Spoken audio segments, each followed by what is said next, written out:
بسم اللہ الرحمن الرحیم۔ شروع اللہ کے نام سے جو بڑا مہربان اور نہایت رحم کرنے والا ہے۔ شیطان کو دفنانے کا واقعہ آخرت کے متعلق اسلامی تعلیمات کا ایک دلچسپ اور اہم حصہ ہے۔ اسلامی عقیدے کے مطابق قیامت کے دن کے بعد شیطان کا حشر اور نشر ہوگا اور اسے دفن کیا جائے گا۔ شیطان جو انسانیت کا ازلی دشمن ہے، اللہ کی نافرمانی اور حضرت آدم علیہ السلام کو سجدہ نہ کرنے کی وجہ سے اللہ کے دربار سے مردود ہوا تھا۔ اس کے بعد شیطان نے عہد کیا کہ وہ انسانوں کو صراط مستقیم سے بھٹکائے گا اور ان کو گمراہ کرنے کی کوشش کرے گا۔ شیطان کی تخلیق اور نافرمانی۔ قرآن مجید کے مطابق شیطان کو اللہ تعالیٰ نے جنات کی ایک قسم سے پیدا کیا تھا جو آگ کی لپٹ سے بنے تھے۔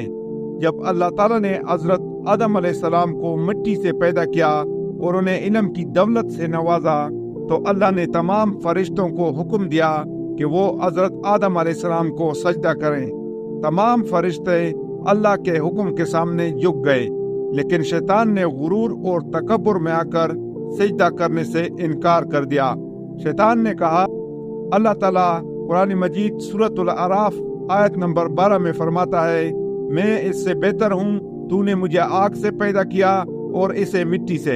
اس انکار کی وجہ سے اللہ تعالیٰ نے شیطان کو اپنی رحمت سے دور کر دیا اور اسے ہمیشہ کے لیے ملعون قرار دیا۔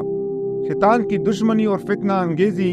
جب شیطان کو جنت سے نکالا گیا تو اس نے اللہ سے مہلت مانگی کہ قیامت تک اسے زندہ رکھا جائے تاکہ وہ انسانوں کو گمراہ کرتا رہے۔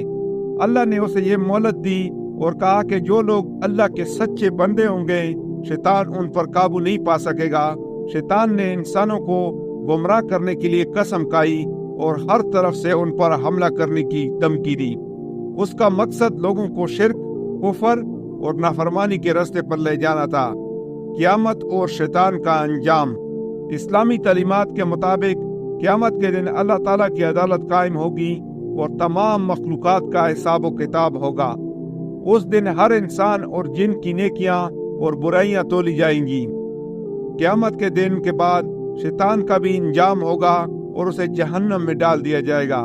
قرآن پاک میں بیان کیا گیا ہے کہ قیامت کے دن شیطان اپنے پیروکاروں کو کہے گا۔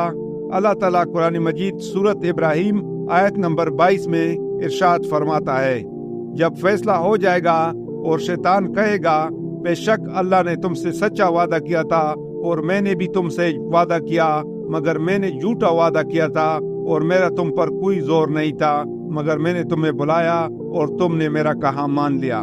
یہ بات واضح ہے کہ قیامت کے دن شیطان کو اس کی گمراہی اور فتنہ انگیزی کی سزا ملے گی اور وہ اپنے پیروکاروں کے ساتھ جہنم کی آگ میں جھونک دیا جائے گا۔ شیطان کی موت اور دفنانے کے بارے میں مختلف اسلامی روایات اور احادیث میں ذکر کیا گیا ہے۔ ان روایات کے مطابق شیطان کی موت قیامت کے بعد ہوگی اور اسے حضرت اسرائیل علیہ السلام قتل کریں گے۔ حضرت اسرائیل علیہ السلام وہ فرشتہ ہیں جنہیں اللہ تعالیٰ نے موت کے فرائض سونپے ہیں۔ تمام مخلوقات کی روح قبض کرنے کا کام انہیں دیا گیا ہے۔ قیامت کے بعد جب سب کی روحیں قبض کر لی جائیں گی تو آخر میں حضرت اسرائیل علیہ السلام کو حکم دیا جائے گا کہ شیطان کی روح بھی قبض کر لی جائے۔ اس وقت شیطان کے لیے کوئی راستہ نہیں ہوگا اور وہ بھی اللہ کے حکم کے آگے جھکنے پر مجبور ہوگا۔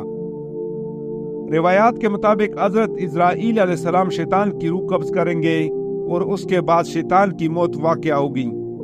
ایک حدیث کے مطابق شیطان کی موت کے بعد اس کے جسم کو دفن کرنے کی ذمہ داری حضرت جبرائیل علیہ السلام، حضرت میکائیل علیہ السلام اور حضرت اسرافیل علیہ السلام اور حضرت اسرائیل علیہ السلام جیسے بڑے فرشتوں کو دی جائے گی۔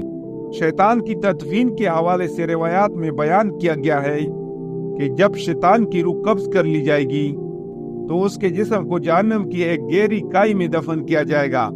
یہ کائی ایسی ہوگی جہاں جہنم کی آگ کی سب سے زیادہ شدت ہوگی تاکہ شیطان کو اس کی تمام برائیوں اور گمراہیوں کی سزا مل سکے۔ شیطان کی تدفین کا واقعہ ہمیں بہت سے سبق دیتا ہے۔ سب سے اہم سبق یہ ہے کہ انسان کو شیطان کے نقش قدم پر نہیں چلنا چاہیے اور اس کی فتنہ انگیزی سے بچنا چاہیے۔